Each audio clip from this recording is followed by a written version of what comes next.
Sir ഞങ്ങൾ അന്വേഷിച്ചോ? അന്വേഷിച്ചു. ഇന്ന് രണ്ടുപേർക്കും കാര്യമായ ഡ്യൂട്ടി തന്നേക്കാമെന്ന് വെച്ചു. ഇനിയും അട്ടിപ്പറ്റയിലേക്ക് പോണമായിരിക്കും. അത് നാളെ മതി.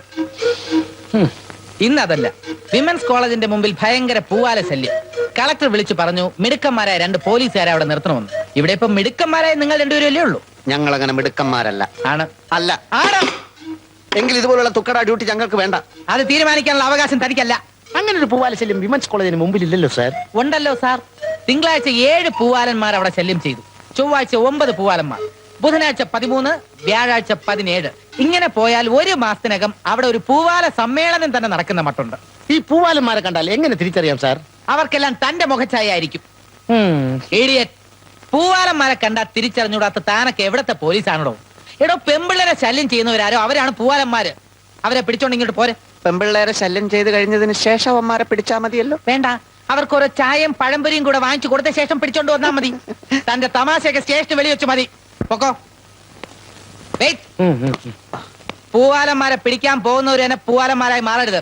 Okay, proceed. അതൊക്കെ അയാളുടെ എന്താണ്? ഒന്നും പറഞ്ഞില്ലേ?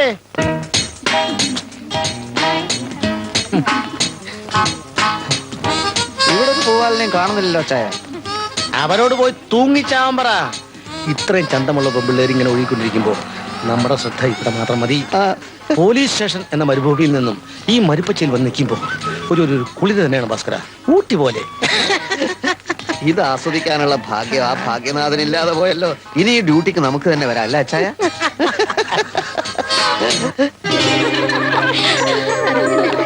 ഈശ്വര, ചതിച്ചു. എന്താടാ? അവൾ ഈ കോളേജിലാണ് ചേർന്നിരിക്കുന്നത്. ആര്? അഞ്ജു. ഓ, കോള് വരുമ്പോ എല്ലാം കൂടി ഒന്നിച്ചു വരും. താനേ എന്നെ കുറിച്ച് ആലോചിച്ച് ഭയപ്പെടേണ്ട ഒരു കാര്യമില്ല. ഞാൻ ഈ ഏരിയയിൽ നിന്നേ മാറിത്തരാം. നിങ്ങൾ രണ്ടുപേരും കൂടി അങ്ങോട്ടോ ഇങ്ങോട്ടും മാറി നിന്നിട്ട് ഹൃദയത്തിന്റെ ഭാരം ഇറക്കി വെക്കുക. അതല്ല ചായ, ഞാൻ അവളോട് SI ആണെന്നാ പറഞ്ഞിരിക്കുന്നത്. എന്റെ ഈശോയെ, ഞാൻ അത്ര ആലോചിച്ചില്ലല്ലോ. ഇനിയിപ്പോ എന്ത് ചെയ്യും? ഒറ്റ വഴിയേ ഉള്ളൂ. No no no no. എടോ കോൺസ്റ്റബിൾ, താനൊരു വിഡ്ഢിയാണോടോ, പമ്പര വിഡ്ഢി. യൂണിഫോം ഇടുമ്പോൾ മേലുദ്യോഗസ്ഥനായ, അതായത് SI ആയ ഞാൻ ഒരു സ്റ്റാർ വെക്കാൻ മറന്നുപോയാൽ അത് ഓർമ്മിപ്പിക്കേണ്ട ചുമതല ഒരു കോൺസ്റ്റബിൾ ആയത് എനിക്കില്ലടോ. ഇല്ലെന്നാ ചോദിച്ചത്. സാർ, ഇത്തരം പമ്പര വിഡ്ഢിത്തം കാണിക്കുന്നത് കൊണ്ടാണ് ഞാൻ SI ആയും താൻ വെറും കോൺസ്റ്റബിൾ ആയും ഇവിടെ കഴിയുന്നത്. മനസ്സിലായോ? അഞ്ജു, എന്താ ഇവിടെ? അച്ഛൻ ഇങ്ങോട്ട് ട്രാൻസ്ഫർ ആയി. ഞാൻ ഈ കോളേജിൽ ചേർന്നു. ഓഹോ, എനിക്ക് ഇപ്പോഴും സർക്കിൾ ഇൻസ്പെക്ടറായി പ്രൊമോഷൻ ആയില്ല. SI ആയി തന്നെ കഴിയുന്നു. എന്തൊക്കെയുണ്ട് കോൺസ്റ്റബിൾസ് വിശേഷങ്ങൾ? ഭാസ്കരൻ കോൺസ്റ്റബിളിന്റെ തൊപ്പിയും ലാത്തിയോടെ.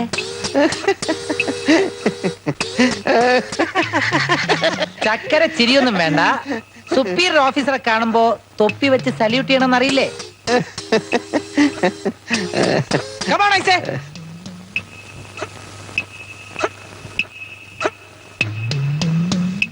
SI എന്ന് പറഞ്ഞിട്ട് SIയോ?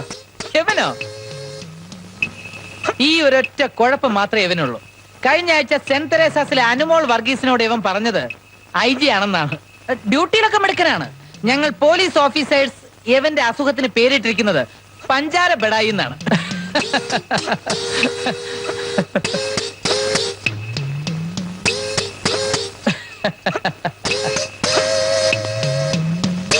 നീ വെള്ളം കുടിക്കാതെ ചാവടാ ദുഷ്ട. എന്നെക്കാൾ വലിയ ദുഷ്ടനായിരുന്നു എന്റെ അച്ഛൻ. കാല് വഴുതി കിണറ്റി വീണ് ധാരാളം വെള്ളം കുടിച്ചാ ചത്തത്. അഞ്ചു വരൂ, ഞാൻ ഡ്രോപ്പ് ചെയ്യാം. Okay, bye bye. ഇങ്ങോട്ട് നീങ്ങിയിരുന്നോളൂ.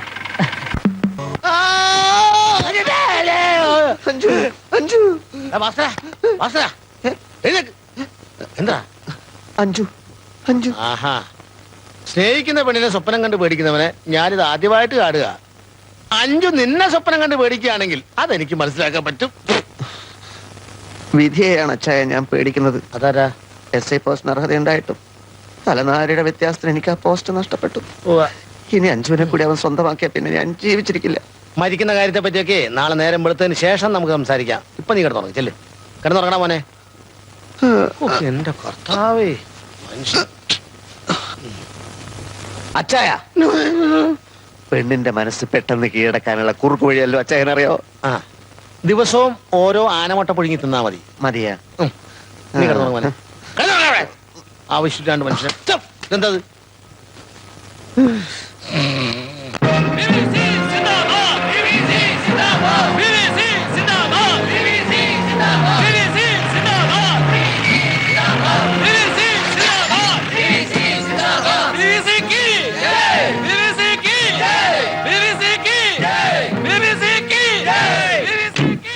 സാർ XMP PVC വരുന്നുണ്ട്. മനസ്സിലായി. സ്റ്റേഷനിൽ കിടന്ന് ബഹളം ഉണ്ടാക്കരുതെന്ന് പറയടോ. അത് പറഞ്ഞാൽ ഞാൻ നാളെ പാറശാലയിൽ എത്തും, ട്രാൻസ്ഫർ ആയിട്ട്. സ്വൈരം തരില്ല, സത്യസന്ധമായിട്ട് ജോലി ചെയ്യാനും സമ്മതിക്കില്ല. നാശം.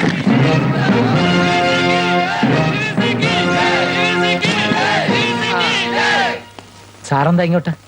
ഞാനൊന്ന് ഫോൺ കറക്കിയാൽ SI എന്റെ വീട്ടിലേക്ക് വരുമെന്ന് എനിക്കറിയാം. പക്ഷെ ഞാൻ അങ്ങനെ ചെയ്യില്ല.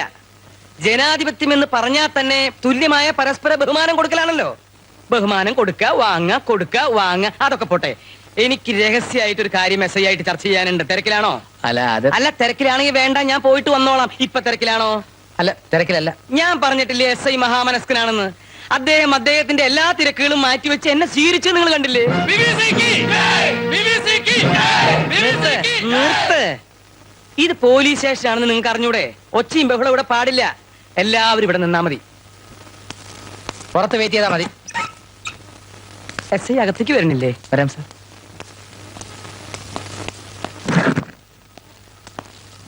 എന്താ SI ഇരിക്കണില്ലേ? ജനാധിപത്യത്തെ കുറിച്ചും പരസ്പര ബഹുമാനത്തെ കുറിച്ചും ഞാൻ സംസാരിച്ചത് ഇൻസ്പെക്ടർ ശ്രദ്ധിച്ചു കാണുമല്ലോ. എന്നാ ഇൻസ്പെക്ടർ ആ രീതിയിലുള്ള ബഹുമാനം എന്നോട് കാണിച്ചില്ല എന്ന് എനിക്ക് ചെറിയൊരു പരാതിയുണ്ട്. സാർ എന്താണ് ഉദ്ദേശിച്ചതെന്ന് എനിക്ക് മനസ്സിലായില്ല. ഞാൻ എന്റെ ശിഷ്യന്മാരെ പുറത്ത് നിർത്തിയിരിക്കുന്ന എന്തിനാണെന്നറിയോ? ഇൻസ്പെക്ടർ ഇതുപോലെ പൊട്ടംകളി കളിക്കുമ്പോ എനിക്ക് എന്റെ നിയന്ത്രണം നഷ്ടപ്പെടും. വായിൽ തോന്നിയതൊക്കെ ഞാൻ വിളിച്ചു പറയും. ഡ്യൂട്ടിയിലുള്ള ഒരു ഉദ്യോഗസ്ഥനെ മറ്റുള്ളവർ കേൾക്കെ ചീത്ത വിളിക്കുന്നത് എനിക്ക് ഇഷ്ടമല്ല സാറേ. എന്താ പേര്? ഭാഗ്യനാഥൻ. ഓ, ഭാഗ്യനാഥൻ. സ്വന്തം പ്രവൃത്തിയിലൂടെ ഒടുക്കം ആ പേര് നിർഭാഗ്യനാഥൻ എന്നാക്കി മാറ്റരുത്. എടോ, തനിക്കറിയില്ലേ 25 ലക്ഷം രൂപ പാർട്ടി ഫണ്ടിലേക്ക് സ്വരൂപിക്കുന്നതിനുള്ള ചാർജ് എനിക്കാണെന്ന്? അറിയാം. ഓ, അറിയാം. അപ്പൊ മനഃപൂർവ്വമാണ് മെട്രോ കേബിൾസിൽ ഫണ്ട് പിരിക്കാൻ ചെന്ന എന്റെ പ്രവർത്തകരെ താൻ പിടിച്ച് ഭീഷണിപ്പെടുത്തിയത്. ഞാൻ ആരെയും ഭീഷണിപ്പെടുത്തിയില്ല സാർ. മെട്രോ കേബിൾസിലെ തൊഴിലാളികളും മാനേജ്മെന്റും ഇവിടെ ഒരു കംപ്ലൈന്റ് തന്നു. സാറിന്റെ പ്രവർത്തകർ സംഭാവന കൊടുക്കാത്തവരിൽ ചിലരെ തല്ലിയെന്നും ചിലരെ ഭീഷണിപ്പെടുത്തിയെന്നും ഒക്കെ. അത് ശരിയായിരിക്കാം. സ്വന്തം ഇഷ്ടപ്രകാരം ഇക്കാലത്ത് ആരെങ്കിലും സംഭാവന കൊടുക്കൂടോ? അപ്പൊ ചിലരെ തല്ലും, ചിലരെ ഭീഷണിപ്പെടുത്തും. അതൊക്കെ സ്വാഭാവികമാണ്. ഈ 25 ലക്ഷം രൂപ ഒരു മാസത്തിനകം സ്വരൂപിച്ചു കൊടുത്തില്ലെങ്കിൽ പാർട്ടിയിൽ എന്റെ സ്ഥാനം എന്താവും? കേന്ദ്രമന്ത്രി വിമൽ ബാസു ചാറ്റർജിയാണ് ഇവിടെ വന്ന് ഫണ്ട് ഏറ്റുവാങ്ങുന്നത്. അത് തനിക്കറിയാമോ? മര്യാദയ്ക്ക് നിന്നാൽ എല്ലാവർക്കും കൊള്ളാം. എന്റെ പ്രവർത്തകരുടെ ഒരു തുള്ളി കണ്ണുനീര് വീണാൽ ദാ ഇവിടെ നോക്ക്. പാർട്ടിയിൽ എനിക്കൊരു രഹസ്യ പേരുണ്ട്, ഭസ്മാസുരൻ. ദഹിപ്പിച്ചു കളയും ഞാൻ. ഇവിടെ വന്ന് ഇവിടെ വാ, വാ, വാ, വാ. ഇതേതാ സ്ഥലം? കാസർഗോഡ്. ഇവിടെന്ന് ഞാൻ ഇവിടേക്ക് മാറ്റും. ജയ് ഭാരതമാതാ, ജയ് ഭാരതമാതാ. ഞാനാ. ആ, കമ്മാരനോ? ഓ, ഒപ്പിടാമെന്നാണേ. ഞാൻ പലതവണ വീട്ടിൽ വന്നിരുന്നു. രാത്രിയിലെ പകലോ? അയ്യോ, പട്ടാപ്പകല്. സാറിനെ ഒന്ന് കാണാൻ പോലും ശിഷ്യന്മാർ അനുവദിച്ചില്ല. എനിക്ക് തിരക്കൊഴിഞ്ഞിട്ടുള്ള സമയം വേണ്ടടോ. അടുത്ത തെരഞ്ഞെടുപ്പിൽ ഞാൻ അസംബ്ലിയിലേക്ക് മത്സരിക്കണോ അതല്ല ലോകസഭയിലേക്ക് മത്സരിക്കണോ എന്ന തീരുമാനം ഇതുവരെ ആയിട്ടില്ല. നേര് പറഞ്ഞ അസംബ്ലിക്ക് മത്സരിക്കുന്നതാണ് എനിക്കിഷ്ടം. പക്ഷേ വിമൽ ബാസു ചാറ്റർജിക്കും ഛോട്ടാ സിംഗിനും ഒരേ ഒരു നിർബന്ധം, ഞാൻ ലോകസഭയിൽ തന്നെ മത്സരിക്കണമെന്ന്. അതിരിക്കട്ടെ, താൻ എന്തിനാ ഇപ്പൊ എന്നെ കാണാൻ വന്നത്? ജീവിക്കാൻ വയ്യെന്നായി സാറേ, അതുകൊണ്ട് പാർട്ടി ചേർന്നാ കൊള്ളാമെന്നുണ്ട്. അയ്യോ, എനിക്ക് തന്നെ പോലെ ഒരുപാട് പേര് ഇപ്പൊ തന്നെ പാർട്ടിയിലുണ്ട്. എന്നാലും കുഴപ്പമില്ല, ഞാൻ ഒന്ന് ആലോചിക്കട്ടെ. ഡോ, തന്റെ അച്ഛൻ ചിരട്ട ഗോവിന്ദൻ എന്റെ പുരയിടത്തിലെ തേങ്ങാവെട്ടുകാരനായിരുന്നു. പാർട്ടി മെമ്പർ ആകുന്നവരെ തനിക്ക് ആ അച്ഛന്റെ തൊഴിൽ ചെയ്ത് ജീവിച്ചൂടെ കാണാരാ? ശരീരമൊക്കെ ചീർത്തു പോയി സാറേ. ഇനിയിപ്പോ തെങ്ങ കയറാൻ പാടാണ്. തീറ്റ കുറയ്ക്കണം, എന്നിട്ട് കയറണം. അങ്ങോട്ട് കേറിയാ മതിയോ? തിരിച്ചിറക്കാൻ സാറ് വരുമോ? എന്നാ താൻ ഒരു കാര്യം ചെയ്യും, തന്റെ കൂട്ടുകാരൊക്കെ ഒന്ന് വിളിച്ചു കൂട്ടി 25 ലക്ഷം പാർട്ടി ഫണ്ടിലേക്ക് ഒന്ന് ഉത്സാഹിക്കും. എന്നിട്ട് നോക്കാം, അതുവരെ ഒപ്പിടും. ഇതാണ് തലവര. വകുപ്പ് 2-1.